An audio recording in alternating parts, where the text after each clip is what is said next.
हरिः ॐ स्वस्ति श्री गणेशाय नमः। ॐ नमो भगवते वासुदेवाय।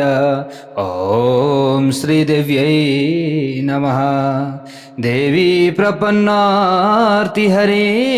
प्रसीद प्रसीद मातर जगतोऽखिलस्य। प्रसीद विश्वेश्वरि पाहि विश्वं।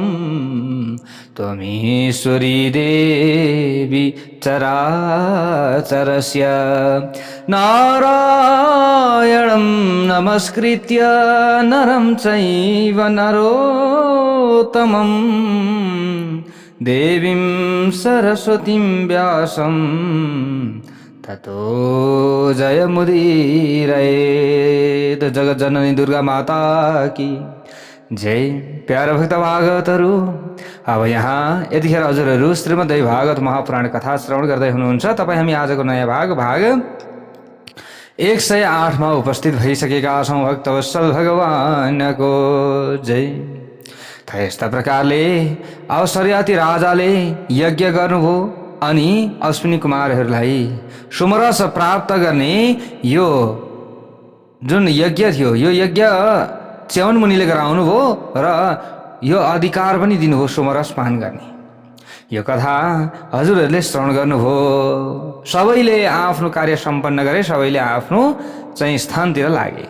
अब यहाँबाट उता धर्मज्ञ र प्रतापी मनुका छोरा सरियातीले धर्मपूर्वक शासन गर्न लागे।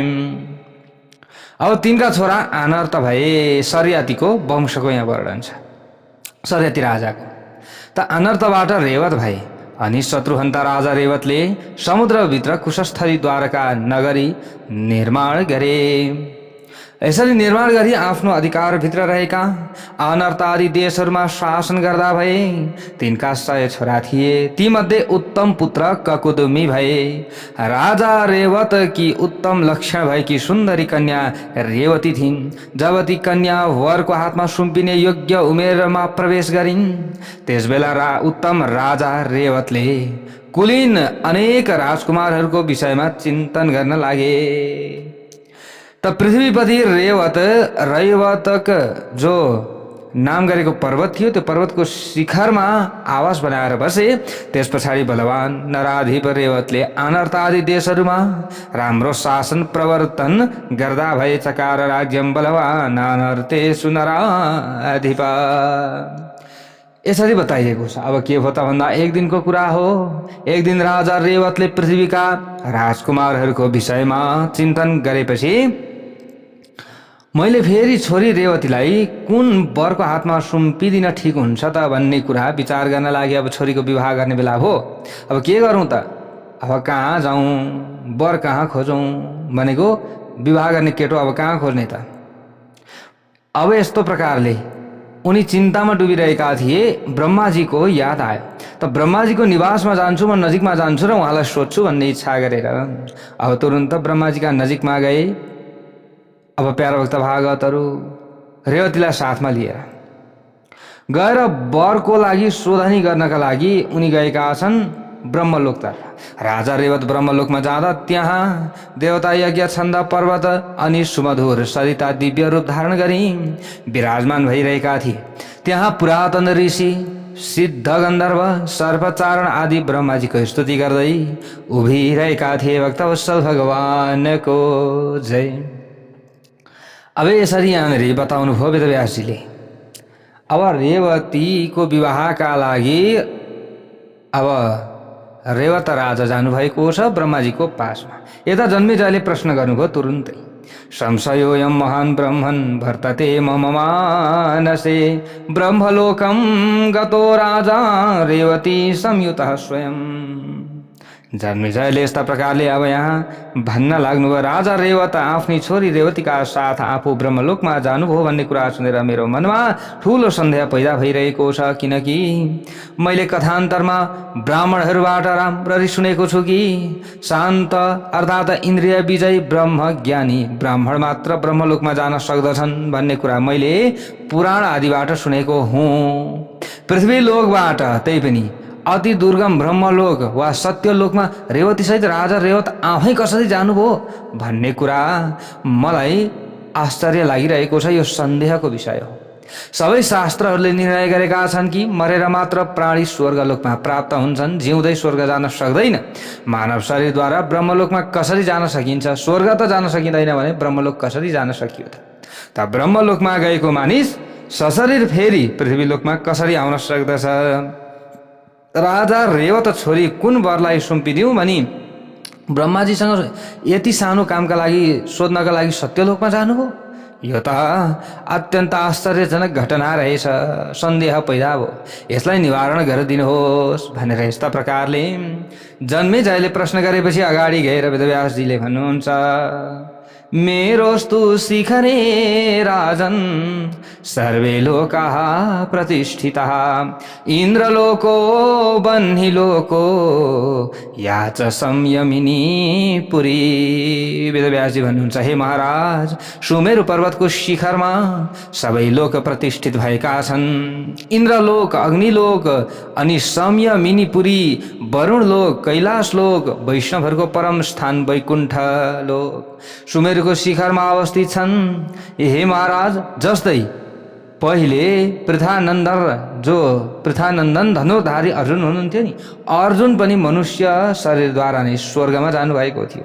उनी 5 वर्षसम्म इन्द्र महाराजको निकटमा बस्नुभयो। यसै गरी अनि ककुत्स्थ आदि अन्य राजाहरू पनि पहिले स्वर्ग गएका उदाहरणहरू छन्। महाबली दैत्यहरू पनि स्वर्गमा गएका थिए। उनीहरू देवताहरूलाई जितेर इन्द्रको राजभवनमा आफ्नो इच्छा अनुसार बसेका थिए। यी कथाहरू प्रसिद्ध छन्।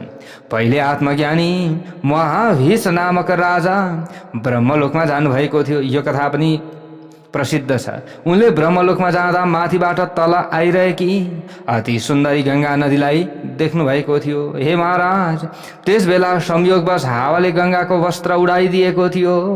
गङ्गा केही नाङ्गी जस्ती भएकी थिइन्। त्यो समयमा त महाभीष राजाले रुचिपूर्वक नाङ्गिएकी गङ्गालाई त्यो समयमा हेरिरहे। कामार्त भएर महाभीष राजा मुस्कुराएर, गङ्गा पनि केही मुस्कुराउन पुगिन्। त्यो समयमा किञ्चिन्नग्ना नृपेणाथ दृष्टा सा सुन्दरी तथा। त्यस बेला ब्रह्माजीले ती दुवैलाई त्यस अवस्थामा देखेर तिनीहरू पृथ्वीमा जाओ भनी श्राप दिनुभएपछि तिनीहरू पृथ्वीलोकतर्फ गएका थिए। जय बोलौं जगत जननी दुर्गा माता की जय। दैत्य र दानवद्वारा सताइएका देवताहरू भगवान विष्णुको धाम वैकुण्ठमा गई जगन्नाथ हरिको स्तुति गर्ने गर्दछन्। त्यसैले हे जनमेजय महाराज, तपाईले सशरीर स्वर्ग यात्राको विषयमा सन्देह गर्नु पर्दैन। हे राजन, मानिसहरूका लागि सबै लोक जान योग्य छन्। हे राजन, विशेष पुण्य कर्म गर्ने पुण्यात्मा तपस्वीहरूको सशरीर स्वर्ग लोक यात्रा हुनुमा उनीहरूको पुण्यको सत्ता नै प्रमुख कारण हो। यदि उनीहरूले पुण्य कमाएका छन् भने यो हुन सक्दछ, यदि पुण्य कमाएको छैन भने यो हुन सक्दैन।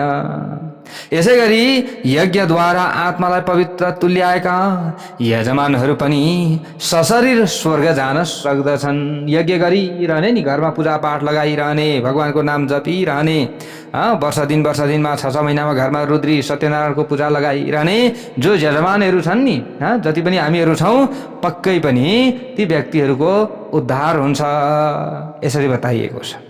त जनमेजयले अगाडि गएर प्रश्न गर्नुहुन्छ, रेवतो रेवतीं कन्यां गृहीत्वा चारुलोचनां ब्रह्मलोकं गतः पश्चात् किं कृतं तेन भूभुजा। राजा रेवतले सुनयनी छोरी रेवतीलाई साथमा लिएर ब्रह्मलोकमा गएपछि अनि के गरे? ब्रह्माजीले उनलाई कस्तो उपदेश दिनुभयो? उनले छोरी रेवती कसलाई दिए त? अहिले उक्त सबै प्रश्नको उत्तर विस्तार पूर्वक दिइबक्सियोस्। त यस्ता प्रकारले जन्मेजयले प्रश्न गरेपछि अगाडि गएर वेदव्यासजी भन्नुहुन्छ, निशामय महिपाल राजा रेवतकः किल पुत्र्या वरं परिप्रष्टुम ब्रह्मलोकम गतो यदा। हे राजन, तपाईले मेरो उत्तर दिनुहोस्। जब राजा रेवत आफ्नी छोरी रेवतीको लागि सुयोग्य वर कुन कुन हुन सक्छ भन्ने कुरा सोध्न ब्रह्मलोकमा जानुभएको थियो, त त्यस बेला त्यहाँ गन्धर्वहरूको नाच गान भजना चलिरहेको थियो। उनी श्रोताहरूको सभामा कन्या सहित केही बेर बस्न पुगे। अब कुर्न पर्यो नि त, केही समय त कुर्न पर्यो। गायन श्रवण गरी प्रसन्न भएका ती राजा ज्यादै खुसी पनि भए। गन्धर्वहरूको गायन पूर्ण भएपछि परमेश्वर ब्रह्माजीलाई प्रणाम गरेर अब आफ्नी छोरी रेवतीलाई देखाउँदै, यी कन्या मैले कसका हातमा सुम्पिदिउँ? हे ब्रह्मन, हे ब्रह्माजी, म हजुर कहाँ सोध्न आएको हुँ। यसरी राजाले भन्नुभयो। ब्रह्माजीसँग निवेदन गरे यसरी, हे पितामह, मैले उत्तम कुलमा पैदा भएका धेरै राजकुमारहरू हेरेँ, वरम कथय देवेश कन्येय मम पुत्रिका, कसलाई दिउँ अब मैले? मेरो चञ्चल मन कुनै पनि राजकुमारमा स्थिर हुन सकेन। त्यसैले म हजुरको समीपमा सोध्न आएको हुँ। हे सर्वज्ञ, हजुरले कुलीन बलवान सबै लक्षणले सम्पन्न दाता र धर्मात्मा कुन राजपुत्र छन् तिनको विषयमा विवरण बताउनुहोस्। अनि योग्य राजकुमार कुन हुन सक्दछन् भन्ने विषयमा निर्णय गरिदिनुहोस्। हजुरले निर्णय गरिदिनै पर्दछ भनेर यस्ता प्रकारले प्रश्न गरेपछि अगाडि गएर अब यहाँ राजाको वचन सुनेर जगतका स्रष्टा व्यासजीले हाँस्न लाग्नु भएछ र हाँस्दै हाँस्दै तीव्र गतिले कालमा चाहिँ हुन आएको परिवर्तनलाई विचार गर्नुभयो। त्यो समय त धेरै परिवर्तन भइसकेको थियो नि त। राजालाई भन्नुभयो, हे राजा रेवत, तिमीले मनमा जुन जुन वरको विषयमा विचार गरेका थियौ नि, अहिले त तिनीहरूका छोरा नाति सहित ती सबै समयको ठुलो परिवर्तनका कारण समाप्त भइसके। अहिले 27औं द्वापर चलिरहेको छ। तिम्रो वंशका सबै मानिस मरिसकेका छन्। दैत्यहरूले तिम्रो राजधानीमा लुटपाट मचाएर सर्वस्व हरण गरिसके। तिमी यतिखेर यहाँनिर मलाई यी आफ्नी छोरीको विवाहको बारेमा सोध्दैछौ। अहिले तिम्रो राज्यमा सोम वंशमा उत्पन्न राजाले शासन गरिरहेका छन्। बुझ, ती राजा मथुरा मण्डलमा ययाति वंशमा पैदा भएका मथुराधिपति उग्रसेन हुन्। बुझिराख, तिमी यहाँ बस्दा बस्दै पृथ्वीमा त धेरै समय व्यतीत भइसक्यो नि त। त्यसैले उग्रसेनको छोरा महाबली कंस दैत्यको अंशबाट पैदा भएको हुनाले देवताहरूसँग द्वेष गर्दथ्यो। त्यसले आफ्ना बाबु आमालाई कारागारमा थुन्यो। तल पृथ्वीलोकमा यतिसम्म भइसकेको छ। यहाँ त अलिकति थोरै एक क्षण मात्रै व्यतीत हुँदाखेरि पनि पृथ्वीमा त 100 वर्ष व्यतीत भइसक्छ। अब तिमीलाई त यहाँ एकछिन एक क्षण व्यतीत भएको जस्तो लाग्यो होला समय। अहिले तिमीहरू यहाँ ब्रह्मलोकमा भएका कारणले गर्दा तिमीहरूको मृत्यु पनि भएको छैन। अब तिमीहरूका पनि छोरा नाति पनाति खनाति सबै तल बितिसके। उनीहरूको त्यति पुस्ता गइसकिसक्यो। अब त मथुरामा अरू नै राजा छन्। यस्तो भइसकेको छ। तिमी यतिखेर छोरीको बारेमा सोध्दछौ। त ब्रह्माजीले यसरी भन्नुभयो। अब यहाँ कुरा सुन, हे रेवत, अब के गर्नु पर्यो भने जो कारागारमा थुनेको छ त्यो कंसले मदमत्त भएर पिताको राज्य खोसेर स्वयं शासन गर्न थालेको छ। त्यसले आफ्नो पापको भारी बोकिरहेको छ। दुष्ट राजाहरूका सेनाको कुकृत्यका भारले डगमग गाएकी पृथ्वी आतिन र ब्रह्माजीको शरणमा गइसकेकी छन् र मेरो शरणमा आइसकेकी थिइन्। मैले सबै कुरा बताइसकेँ। देवताहरूले अंशावतारका लागि प्रार्थना गरिरहनु भएका भगवान नारायण देवरूपिणी देवकीका गर्भबाट कमलनयन वासुदेव कृष्णको रूपमा अवतीर्ण भइसक्नु भएको छ पृथ्वीमा। यो कुरा बुझ। गंगाजीको तीरमा रहेको पुण्यधाम बदरीका आश्रम बद्रीधाम मा अघि धर्मका सुपुत्र सनातन नारायण ऋषिले आफ्ना भाइ नरलाई साथ लिएर कष्टसाध्य तपस्या गर्नुभएको थियो। उहाँ नारायण नै यदुवंशमा वासुदेवका नामबाट अवतीर्ण भई लोक विस्तृत हुनुभएको छ। यतिखेर उहाँको अर्को प्रसिद्ध नाम श्रीकृष्ण पनि हो। उहाँले पापी कंसलाई मारिसक्नु भएको छ। श्रीकृष्णले नै उग्रसेनको दुष्ट एवं पापी छोरा कंसलाई मारेर मथुरा मण्डलको राज्य उग्रसेनलाई दिइसक्नु भएको छ। यस्तो यस्तो घटना भइसक्यो पृथ्वीमा। कंसको मृत्युपछि त्यसको ससुरा महाबली र पापी जरासन्धले क्रोधपूर्वक मथुरामा आएर युद्ध गर्यो। भगवान कृष्णले महाबली जरासन्धलाई युद्धमा पराजित गर्नुभयो। त्यस पछाडि जरासन्धले सेना सहित कालयवनलाई युद्ध गर्न पठायो। यदुवंश शिरोमणि भगवान कृष्णले महावीर यवनाधिपति कालयवनलाई सेना सहित युद्ध गर्न आउँदै गरेको कुरा थाहा पाएर श्रीकृष्ण मथुरा छाडी द्वारका गइसक्नु भएको छ। जीर्ण शीर्ण अवस्थामा रहेको द्वारका नगरीलाई उत्तम कालीगढहरूद्वारा दुर्ग बजारा एवं अनेक भवनहरूले अलङ्कृत तुल्याई जीर्णोद्धार गरेर उग्रसेनलाई राजा तुल्याउनु भएको छ। यदुवंशी यादवहरूलाई द्वारकामा लगेर राख्नु भएको छ। अहिले भगवान वासुदेव श्रीकृष्ण बन्धुबान्धवका साथ द्वारकामा विराजमान भइसक्नु भएको छ।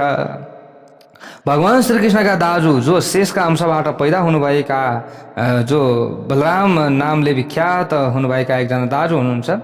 हातमा मुसल धारण गर्ने वीर एवं विख्यात हललाई आयुधका रूपमा प्रयोग गर्ने बलदेव नै तिम्री कन्या रेवतीका वर हुन सुयोग्य छन् यतिखेरको समयमा। यतिखेर त पृथ्वीमा अरू कोही पनि छैन। तिमीले विवाह विधि अङ्गालेर भगवान शङ्करषण यदुवा बलरामका हातमा आफ्नी कमल नयनी कन्या रेवतीलाई सुम्पिदेऊ हे राजन। यसरी बलरामजीलाई छोरी दिएपछि तिमी तपस्या गर्न देवताहरूको क्रीडास्थल र मानिसका सम्पूर्ण कामना परिपूर्ण तुल्याउने पवित्र धाम बदरिकाश्रममा जाऊ। अब तिमी यहाँ आइकन द्वापर त्रेता द्वापर युग छ अहिले यतिखेर।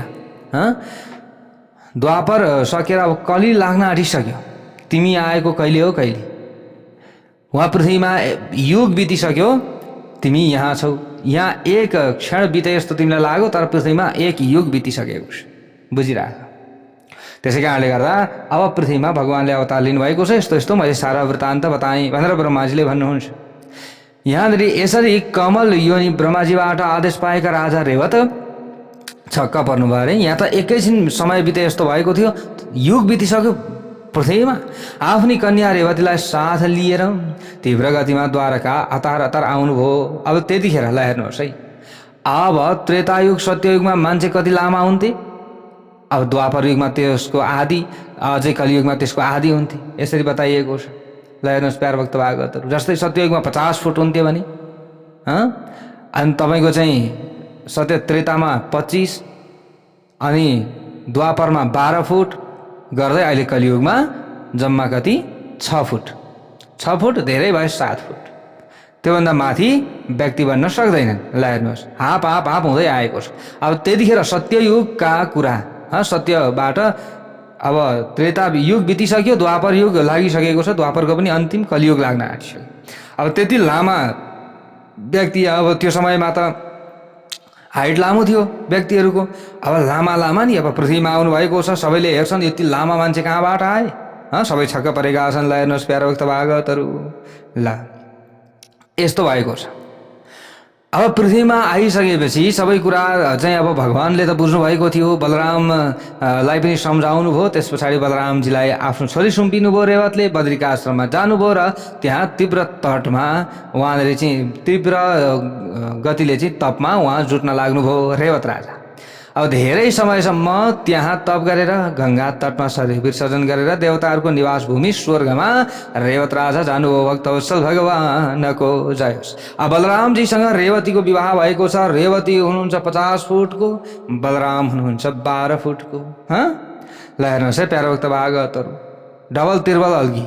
वाह वाह, आफ्नी श्रीमती कति लामो भनेर चाहिँ भगवान श्रीकृष्णले जिस्काउनुहुन्थ्यो अरे क्या। यो कथा बहुत सुन्दर छ। पछि हामी श्रीमद् भागवत महापुराणमा यी कथाहरू पुरा छन्, त्यता पनि हामीले श्रवण गर्नेछौँ। यहाँ संक्षिप्त रूपमा त्यो कुरा यहाँ आएको छ। प्यारो भक्त भागवतहरू, त यहाँ जन्मेजयले अब यहाँ प्रश्न गर्नुहुन्छ अगाडि गएर, भगवन् महदाश्चर्यं भवता समुदारितं रेवतस्थो स्थितस्तत्र ब्रह्मलोके सुतार्थतः। हे भगवान वेदव्यास जी, हजुरले त आश्चर्यको कुरो बताउनु भयो त। जब राजा रेवत आफ्नी छोरी रेवतीका लागि उपयुक्त वरको निधो गर्न ब्रह्मलोकमा बस्नुभएको थियो, त्यतिन्जेल यता पृथ्वीतर्फ 108 युग बितिसकेका थिए भक्तवत्सल भगवानको जय। उसलाई हेर्नुहोस् कति युग बितिसकेछ पृथ्वीमा 108 वटा। सत्य त्रेता द्वापर, सत्य त्रेता द्वापर कली होइन, सत्य त्रेता द्वापर कली गर्दै गर्दै यसरी 108 युग बितिसकेको थियो। त्यति धेरै समय जाँदा रेवतकी छोरी रेवती के बुढी भएनन् त? यतिका धेरै युगसम्म के तिनीहरूको आयु पुरा भएको थिएन त पृथ्वीमा थिए भने त उनीहरू बाँचिरहने थिएनन्। यतिखेर कहाँ को केमा पुगिसक्थे होइन र? उनीहरूका छोरा नाति खनातीको कुरै भएन, यहाँ युगको कुरा भइसक्यो। उनीहरू हुँदैन थिए, तर अब ब्रह्मलोकमा हुँदाखेरि चाहिँ उनीहरू जिउँदै भए। के हो यो यस्तो आश्चर्यको कुरा? यो पुरा बताइदिनुहोस् भनेर यसरी प्रश्न गरेपछि वेदव्यासजी अगाडि गएर भन्नुहुन्छ, न जरा क्षुत पिपासा वा न नृत्य न भयं पुनः न तो ग्लानि प्रभवति ब्रह्मलोके सदा नगा।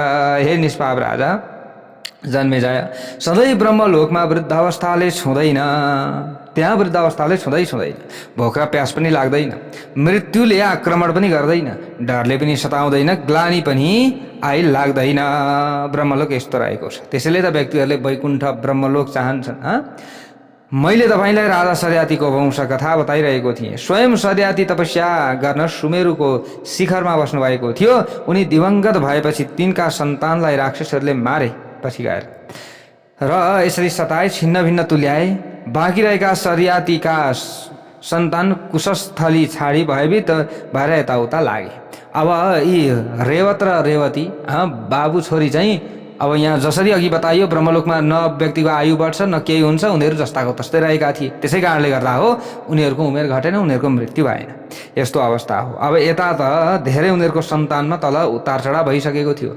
वैवस्वत मनुले यहाँनिर छिक्क गर्दा एउटा अत्यन्त बलवान पुत्र पैदा भएको थियो भनेको हाच्छिउँ गर्दा। ती पुत्र इक्ष्वाकु नामबाट प्रसिद्ध थिए। वास्तवमा सूर्यवंशलाई पृथ्वीमा अग्रसारित गराउने यिनै इक्ष्वाकु हुन्। देवर्षि नारदबाट उपदेश र उत्तम दीक्षा पाएर इक्ष्वाकुले वंशवृद्धिका लागि निरन्तर देवीको ध्यान गर्दै तपस्या गरे। ती इक्ष्वाकुका 100 छोरा प्रसिद्ध भएपछि गएर 100 जना छोरा थिए इक्ष्वाकुका। तीमध्ये प्रथम पुत्र थिए भिकुक्षी। बल र पराक्रमले सम्पन्न थिए यिनी। अयोध्यामा रहेर शासन गर्ने प्रसिद्ध राजा भिकुक्षीका शकुनी आदि 50 छोरा अत्यन्त शक्तिशाली भए पछि गएर र तिनीहरूलाई इक्ष्वाकुले भारतवर्षको उत्तर भाग एवं पूर्व भागका शासक बनाइदिए। महात्मा इक्ष्वाकुले 48 छोराहरूलाई भारतवर्षको दक्षिण र पश्चिमका शासक बनाइदिए। बाँकी 2 छोरा इक्ष्वाकुको सेवाका लागि उनीसँगै रहेका थिए। भक्तवत्सल भगवानको जय।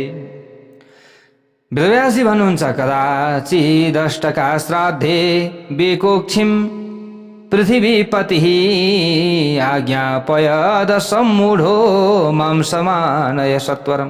कुनै दिन पितृ पितामह प्रपितामह माता अनि पितामही प्रपितामही र मातामह प्रमातामह एवं वृद्ध प्रमातामहको क्रमले पिण्ड पानी दिने अष्टका श्राद्धका दिन स्वस्थ मन स्थितिमा रहेका राजा इक्ष्वाकुले आफ्ना जेठा छोरा विकुक्षीलाई भने त्यो समयमा, हे छोरा, श्राद्ध सम्पादन गर्न छिटो वनमा गएर पवित्र मांस लिएर आऊ भनेर यसरी अराए। यसरी पिता इक्ष्वाकुबाट आज्ञा पाएका विकुक्षी अस्त्र हातमा लिएर छिटो गएर वनमा गए।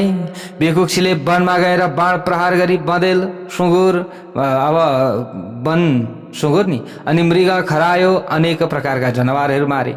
यसरी शिकार गर्दा ती थाके अनि भोकाए पनि। भोक र थकाइका कारण आज पिता इक्ष्वाकुले गर्ने अष्टका श्राद्धको दिन हो भन्ने समेत बिर्सेछन् र बिर्सेर वनमा शिकार गरी अब यसरी मारिरहेका जनावरहरूमध्ये खरायो स्वयं आफैले खाएछ। ल हेर्नुहोस् है, त श्राद्ध छ यता घरमा, श्राद्धका लागि चाहिँ केही प्रसाद लिनका लागि वनमा गएका, अब उतै खरायो मारेर खान लागे। भक्तवत्सल भगवानको जय। ल हेर्नुहोस् है, त बाँकी जनावरहरूको उत्तम मासु आफ्ना पितालाई समर्पण गर्नका लागि लिएर आए घरमा।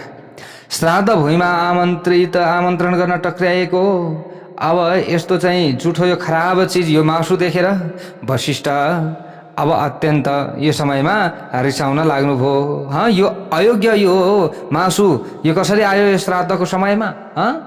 यो मासु ल्याउने हो श्राद्धको समयमा? के हो यस्तो? यो अत्यन्त रिसाउनु भयो। वशिष्ठले खाएर बाँकी रहेको मासु श्राद्धका लागि अभिमन्त्रण गर्न योग्य हुँदैन, यस्तो काम यो गर्नु हुँदैन, यस्तो चिज ल्याउनु हुँदैन थियो, यो श्राद्ध पाकमा निमित्त दूषण हुन्छ भन्ने कुरा राजा इक्ष्वाकुलाई बताउनु भयो। त आफ्ना गुरु वशिष्ठको मुखबाट छोराको अत्याचारण थाहा पाएका राजा इक्ष्वाकुले विधि लोभ गरेका कारण रिसाएर छोरा विकुक्षीलाई देश निकाला गरिदिए। कसैले दुष्ट कर्म गर्दछ, खराब कर्म गर्दछ भने आफ्नै छोरा किन नहोस्, आफ्नै नाति किन नहोस्, आफ्नै कुलवंशी किन नहोस्, उसलाई देश निकाला गर्नुपर्दछ। त त्यस्तै गरिदिए। त्यस दिनदेखि राजा इक्ष्वाकुका छोरा विकुक्षी खरायो खाएका कारण ससाद नामबाट प्रसिद्ध भए। गतो वने ससादस्तु पितृकोपाद सम्भ्रम। आफ्ना पिता इक्ष्वाकुको रिसका कारण ती ससाद विकुक्षी नातिकन वनमा गए। फेरि वनमा रहँदा धर्मानुष्ठानमा तत्पर भएका ससादले कन्द मूल फल फूल खाएर दिन यापन गर्न लागे। पाप त गरिहाल्यो, पाप त कटाउनु पर्यो। अब पिता इक्ष्वाकु दिवंगत भएपछि त्यस पछाडि अयोध्याको राज्य ससादले प्राप्त गरेपछि गए। तिनले राज्य गरेर सरोइ नदीको तीरमा अनेक यज्ञ पनि पुरा गरे। आफूले पाप गरेका छन्, यो पाप काट्न पर्यो। ससादका छोरा ककुत्स्थ नामबाट प्रसिद्ध भए।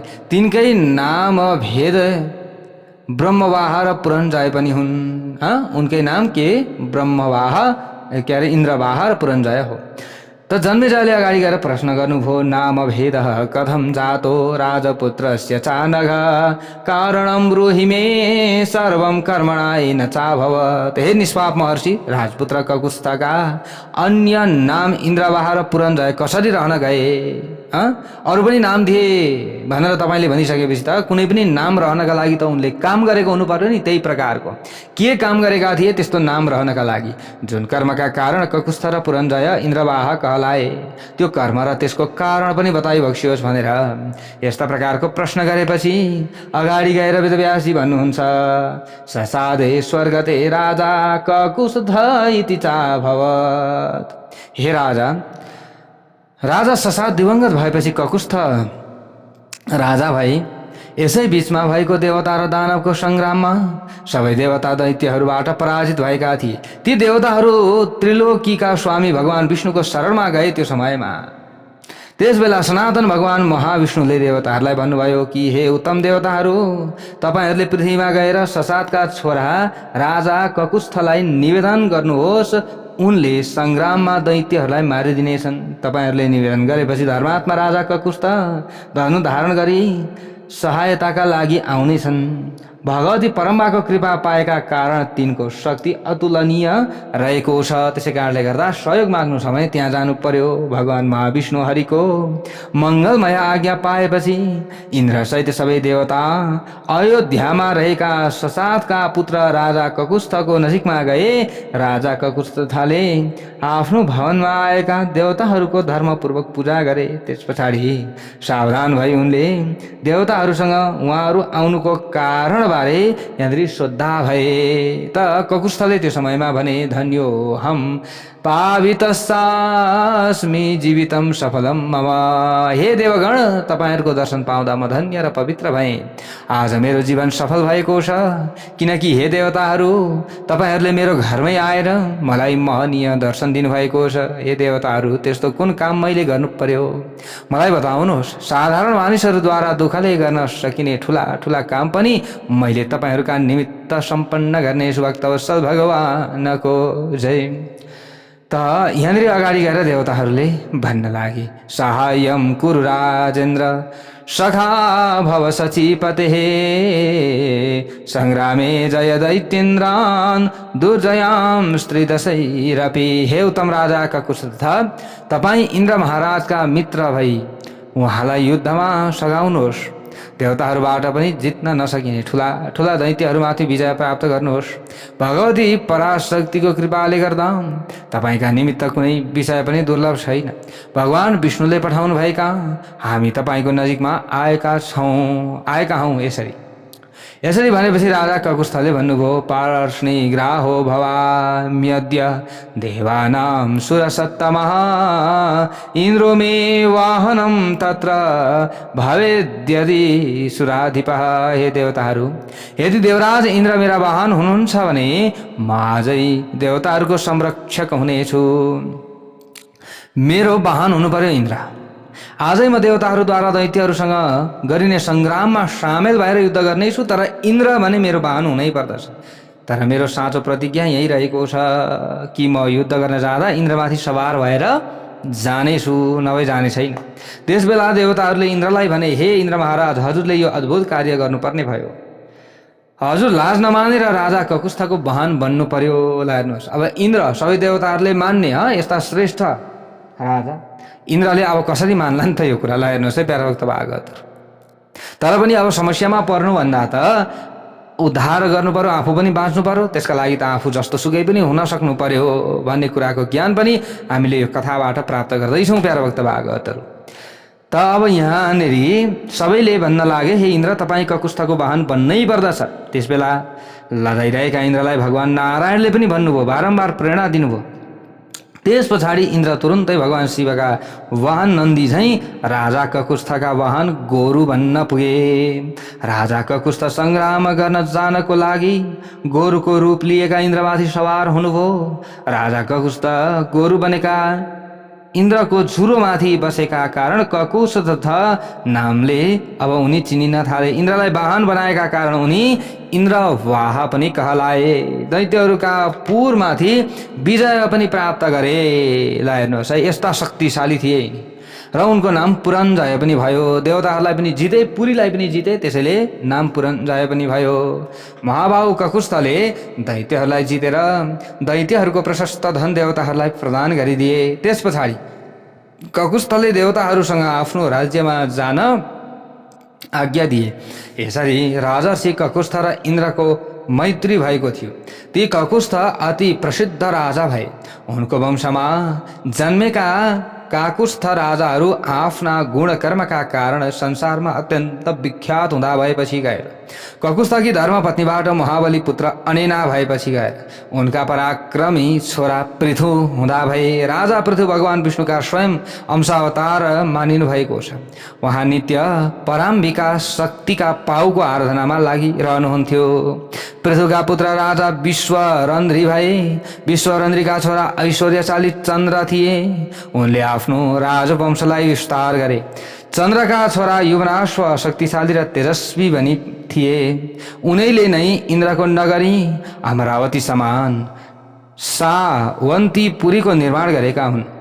महात्मा सावन्तका छोरा बृहदश्व भए। बृहदश्वका छोरा कुवलयाश्व समग्र पृथ्वीका शासक सम्राट भएपछि गएर कुवलयाश्वले कुनै दिन धुन्धु नामक दैत्यलाई मारेका थिए। त्यसैले तिनको दोस्रो नाम अति प्रसिद्ध नाम भयो के धुन्धुमार। ल अनि कुवलयाश्व अथवा धुन्धुमारका छोरा दृढाश्वले राम्ररी पृथ्वीको रक्षा गरे। दृढाश्वका ऐश्वर्यशाली छोरा हरिश्वका छोरा निकुम्भ पनि पृथ्वीमा चक्रवर्ती राजा भए। अनि निकुम्भका छोरा वरहणाश्व थिए। वरणाश्वका छोरा कृशाश्व नामबाट प्रसिद्ध भए। कृशाश्वका छोरा सत्य पराक्रमी र बलवान सेनजित भए। तिनै सेनजितका छोरा लोक विस्तृत यौवनाश्व थिए। तस्य पुत्र महाभागो यौवनाश्वेति विस्तृत। हे राजा जन्मेजय, प्रसिद्ध राजा यौवनाश्वका छोरा पृथ्वीपति र ऐश्वर्यशाली राजा मान्दता थिए। उनले भगवती परम्बाको प्रसन्नताको लागि ठुला ठुला तीर्थहरूमा 108 देवी मन्दिर बनाएका थिए। यहाँ विचित्र कथा यो छ कि उनी यौवनाश्वकी रानीको गर्भबाट पैदा भएका होइनन्, अपितु उनकै पिता यौवनाश्वको गर्भबाट पैदा भएका हुन्। रानीबाट होइन, राजाबाट उनी पैदा भए। ल हेर्नुहोस्, कथा त यस्तो यस्तो छ। अब यसो भन्दाखेरि व्यक्ति चकित पर्थे, तर आजभोलि त विज्ञानले प्रमाणित गरिसक्यो नि। हेर्नुहोस् है, पुरुषबाट पनि बच्चा जन्मिन सक्दो रहेछ। उनका पिता यौवनाश्वको कोख चिरी गर्भबाट बाहिर झिकिएर पैदा भएका हुन् उनी। त यस्तो सुनिसकेपछि राजा जन्मेजयले तुरन्त प्रश्न गर्नुभयो, हे महर्षि, हजुरले कस्तो कस्तो कथा सुनाउनुहुन्छ, कस्तो कस्तो कुरा सुनाउनुहुन्छ कि जुन पत्याउनै सकिँदैन। हजुरले कहीँ नदेखेको र नसुनेको घटनाको बयान गर्नुभयो त यस्तो हुन सक्दैन। हे महाभाग, जसरी हजुरले मान्दाताको जन्म प्रक्रिया बताउनुभयो त्यो नितान्त असम्भव छ। हजुरले अहिले मलाई मान्दाताको त्यसरी जन्म हुनुको कारण बताउनुहोस्। राजा यवनाश्वको पेटमा ती सर्वाङ्ग सुन्दर बालक कसरी प्रवेश गरेर कसरी बसे त पेटमा, यो त अचम्मको कुरा बताउनु पर्यो नि त तपाईँले। यस्तो पनि हुन सक्दछ र? यसरी प्रश्न गरेपछि अगाडि गएर वेदव्यासजीले यो प्रश्नको उत्तर दिनुहुन्छ। यौवनाश्व नपत्यो भूत राजा परम धार्मिक। हे राजन सुन्नुहोस् है, परम धार्मिक राजा यवनाश्वका छोरा जन्मेनन् अनि कोही सन्तान थिएनन्। उनका 100 रानीहरू थिए तर पनि कोही सन्तान भएनन्। राजालाई शोक पर्यो र सबै चिन्तित रहन लागे। राजा यवनाश्व परम निर्वेद अनुभव गरी कसरी पुत्र जन्म हुन सक्दछ, छोरा त चाहियो एउटा जसरी भए पनि भनेर उपाय पत्ता लगाउन वनमा रहेका ऋषिहरूका पवित्र आश्रमहरूमा जान लागे। वनवासी पुण्यात्मा एवं तपस्वी ऋषिहरूका सामु उनले दुखित भई तातो श्वास छोड्न थाले। राजा यवनाश्वलाई अत्यन्त दुखी देखेर दयालु ऋषिहरूले उनलाई भने, हे राजन किन चिन्ता गर्नुहुन्छ, के भो? हे महाराज, तपाईलाई दुःख लाग्ने विषय के हो? तपाईले मनमा रहेको सत्य कुरा बताउनुहोस्। हामीले हरेक उपाय अवलम्बन गरेर तपाईको दुःखको निवारण अवश्य पनि गर्नेछौँ भनेर अब वनमा रहेका ऋषिहरूले यसरी भनिरहेका छन्। अब के हुन्छ त त्यो कथा अगाडिको भागमा हामीले श्रवण गर्नेछौँ। यवनाश्वले के भन्छन्, कस्तो हुन्छ, हामीले फेरि अर्को भागमा सुन्नेछौँ। जय बोलौँ जगत जननी दुर्गा माता की जय।